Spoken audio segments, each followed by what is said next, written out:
There we go. Hi. Good morning. Happy morning to all of you. We're on lesson 347, or evening as the case may be. We're just assuming you're all joining us in the mornings. Here we go. This is a goodie. They're all good. Anger must come from judgment. Judgment is the weapon I would use against myself to keep the miracle away from me. Anger must come from judgment. Judgment is the weapon I would use against myself to keep the miracle away from me.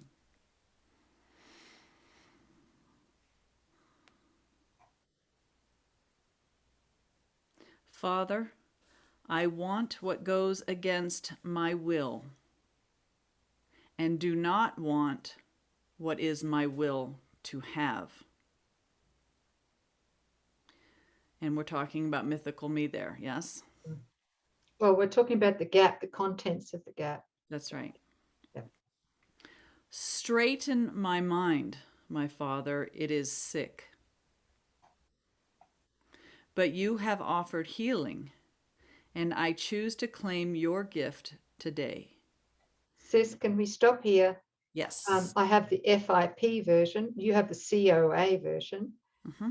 And mine says on that line, but you have offered freedom, and I choose to claim your gift today. I like healing only because he just talked about a sick mind, but either one's good. Mm-hmm. Okay, thank you. But you have offered healing or freedom, and I choose to claim your gift today. And so I give all judgment to the one you gave to me to judge for me. He sees what I behold, and yet he knows the truth. He looks on pain, and yet he understands it is not real. And in his understanding, it is healed. He gives the miracles my dreams would hide from my awareness. Let him judge today. I do not know my will, but he is sure it is your own.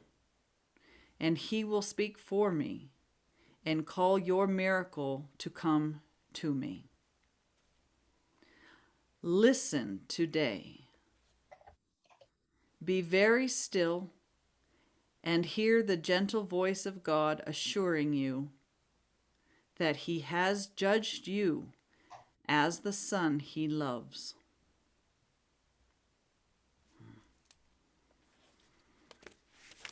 Okay.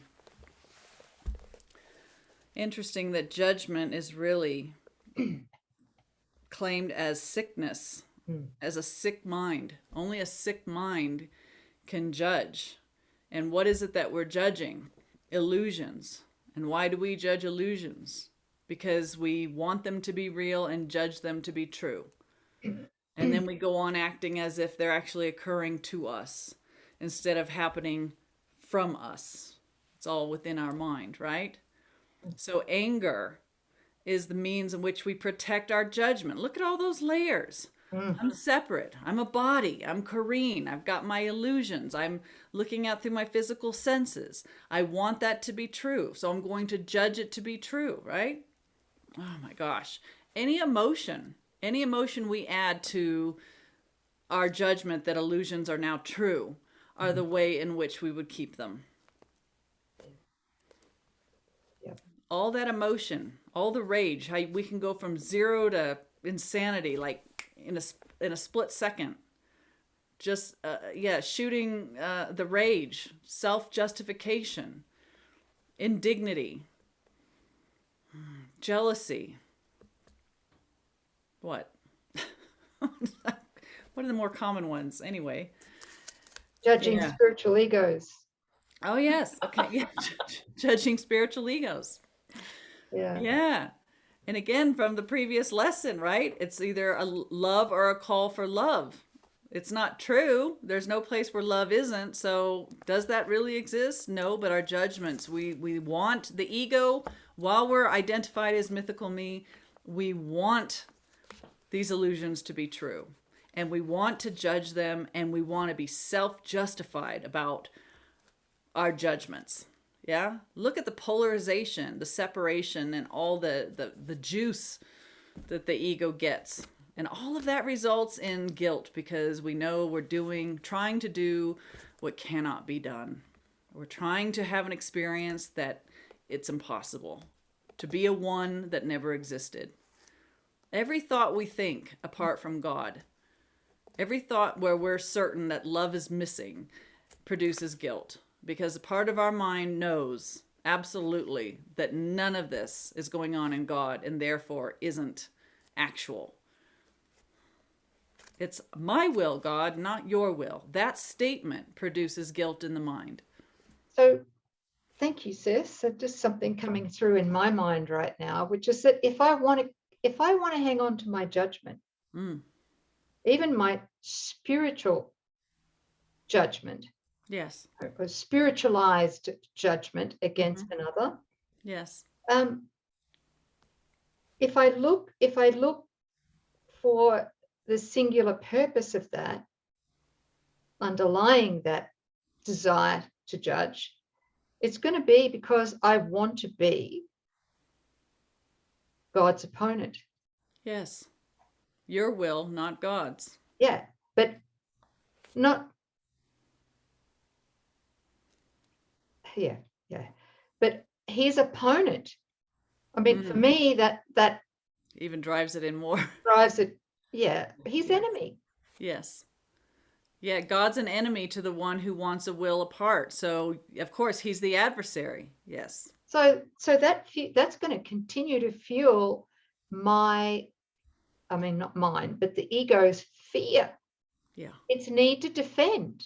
Right. Its need to try and save its own physical life against God.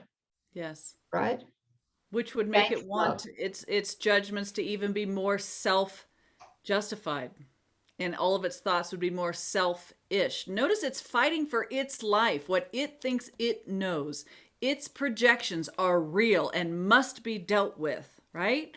Forgiveness is like blasphemy. You can't forgive what is real, damn it. We need to pay attention to what's going on out there, right? Yeah. So the more that God is seen as our opponent, we're running from God. We're going to just dive into these false images that we've projected and make a big old stink about it. Sound familiar, anybody? Yeah. Oh. So if I'm addicted to judgment, which the ego is, still, I'm making myself an opponent of God, which translates to I must be an opponent of love. Yeah. Right? An opponent to love. Now, if I'm an opponent to love, that must make me hate. Fear. Love and fear are opposites, right? Yep. Right? Which is hate. So all that boils down to if God as love is my opponent because I'm so addicted to judging, I must be sin. Incarnate. And worthy of death. Thanks for adding that bit. That's the gift wrap. Right? Yes. Yes. And this is logically reasoning it out. The ego does not want you to see this. And it'll just go, oh, please. You know, isn't that a bit dramatic? Is it? Isn't that why we choose death rather than awakening to God? Better to stay safe as what you think you are than actually risk, encountering the God that you're so certain you've been defying. And if this world were true, that might be something to contend with. Thank God for Jesus to come in here and just show us the nothingness of this, the impossibility of separation, and that we can demonstrate its nothingness while we're not fueling it with our beliefs. Yeah. Thank God. Just to clarify and support what we've been talking about here, I've got to share a couple of quotes. Yeah, sure. And this one's from chapter 12 in the text, section 1. Understand, this is all about judgment, right? Understand that you do not respond to anything directly, but to your interpretation of it through the ego filter. Yeah? Understand, your interpretation thus becomes the justification for the response. That is why analyzing the motives of others, there's judgment right there. We love to do that, right? Yeah. Analyzing the motives of others is hazardous to you. If you decide that someone is really trying to attack you or desert you or enslave you, you will respond as if he had actually done so, having made his error real to you. To interpret error is to give it power, error power. And having done this, you will overlook truth. Yeah. How's that? You're defending yourself from the correction with all of that. So every judgment we make is an interpretation through the ego filter to damn us to hell. Yes. Hey, there it is. Yes. That's real simple. It's it's our hand to the light, hand to God, hand to love and God's will, which is, it's our wish for fantasy. Mm. And then this next quote from chapter 21, section 6. Correction cannot be accepted or refused by you without your brother. Sin would maintain it can. So in other words, there is no private mind that can judge another and not incur its painful consequences. Yeah. Yes. Yet reason tells you that you cannot see your brother or yourself as sinful and still perceive the other innocent, who looks upon himself as guilty and sees a sinless world. And who can see a sinful world and look upon himself apart from it? Does that make sense? Yes. Right? So belief in sin, judgment, right, would maintain you and your brother must be separate. But reason tells you that this must be wrong. If you and your brother are joined, how could it be that you have private thoughts or personal judgments, right? Mm-mm. And how could thoughts that enter into what but seems like yours alone have no effect at all on what is yours? If minds are joined, this is impossible. Yeah. Great quote, right? Oh. There's two things that really sped up the practice. One, that whenever there's a temptation to judge, and I don't have to do this anymore, but for a while it was helpful, that what you do to another, you're just doing to yourself, right? Like, let's not be duped into thinking that there are privatized bodies and minds, that as we view someone else, that judgment is on ourselves. So that really ramps up this willingness to forgive, right? Because while we still think we're separate, we think we can condemn somebody else and be unscathed by it or unaffected, which is not possible, right? And I forgot the other one. That's okay. We'll come. Do you want to keep going? Or... Yeah, I do. Yep. Yeah. No, whatever you were gonna say. I forgot the second prong.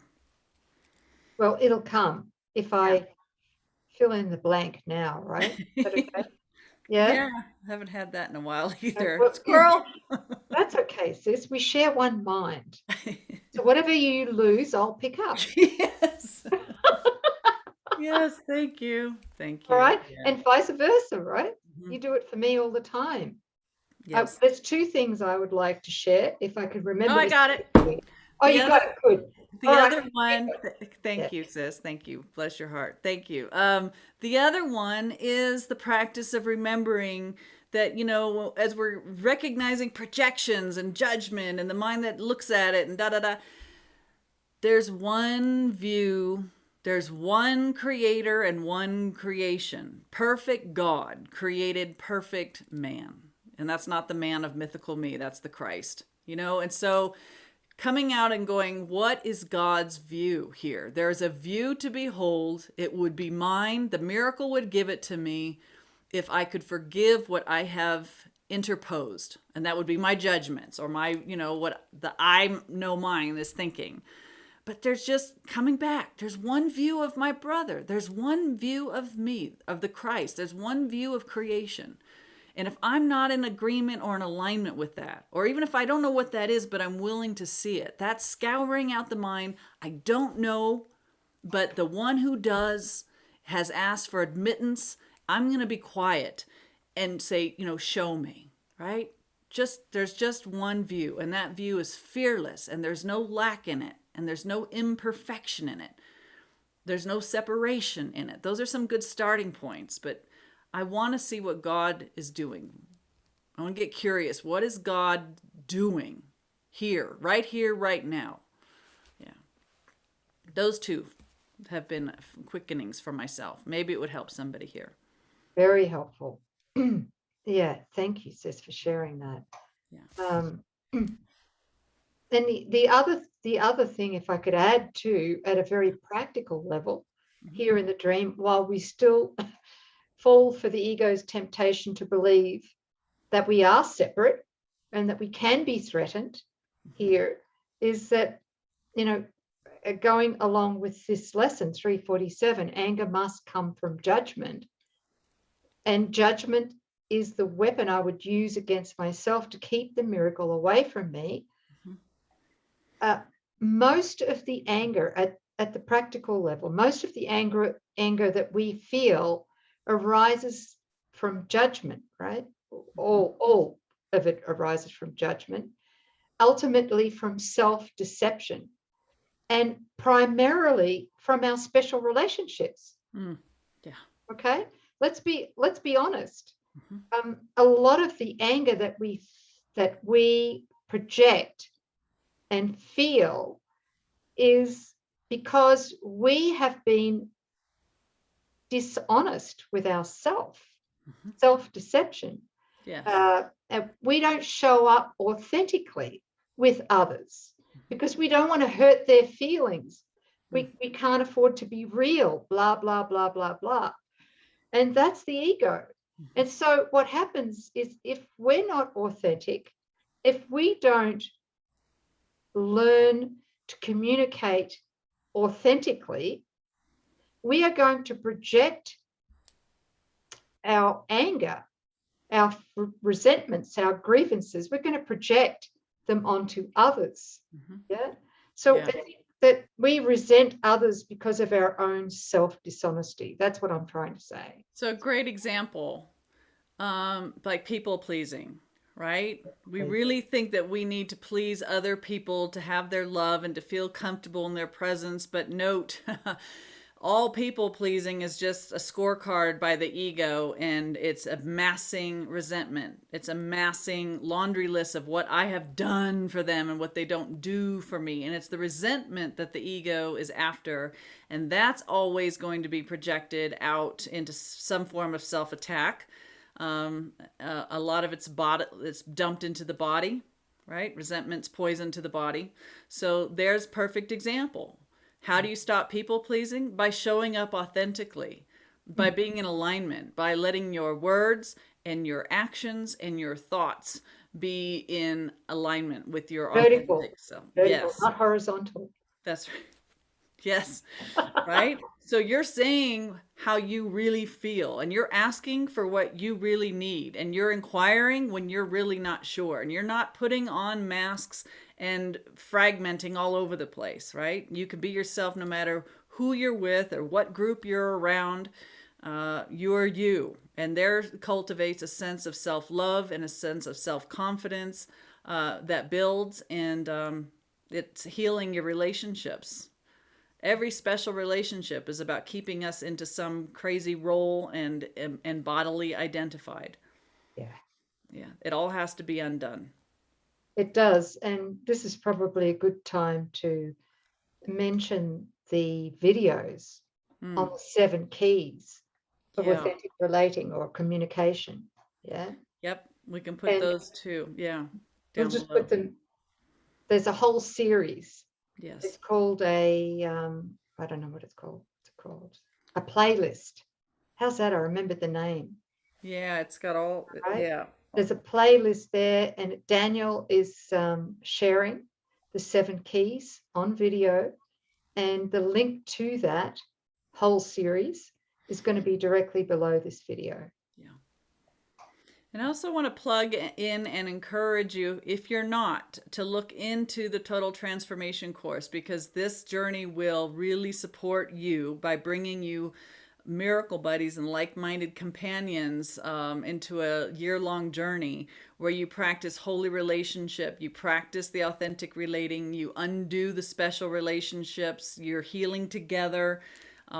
It's really the unselfing process of the one that you are not, to bring forth the one that you are. So that's another tool. The TTC, Total Transformation. Yeah, you'll find that on the website, and it's freely offered. It's by donation, but freely offered to everybody. If you haven't checked it out, please do. Mm-hmm. There's too many testimonies of the proof of its transformative and healing qualities to ever doubt it. Yeah. Yeah. Thank you. All right. So we're going to undo our judgment as a weapon that we use against ourselves. We're going to get wiser than the ego. That's lesson 347, you guys. Thank you. Thanks, sis. Thank you for taking us so deep. Thank you for unwinding it, unpacking it, logically coming all the way back to this known of what the ego, while we're identified as an ego, really what that position means. Like, I am God's opponent. I am sin incarnate. I am love's opponent. Pretty scary stuff. Well, it's there, but we don't want to ever see it. So we can't heal what we're not willing to look at. So we look at this with Holy Spirit and go, I'm being radically honest with this. I'm no longer afraid to look at what I've been subscribing to. Let me get all of it and bring it up and offer it over through forgiveness and accepting the atonement. It was never true, but while we're not willing to look at it, we can't have Holy Spirit make the exchange and heal our mind. That's a really good point. Yeah. Thank you, sis. We have to be willing to look at it. Yeah. Yep. But that's the end of mythical me, right? Yes. And the truth. We got to get down to the roots, the core. Mm-hmm. Yeah. Thank you. Okay. Thank you, family. Thank you. We'll see you next time with a new shirt, I'm sure. Love you. Oh, yeah. Bye.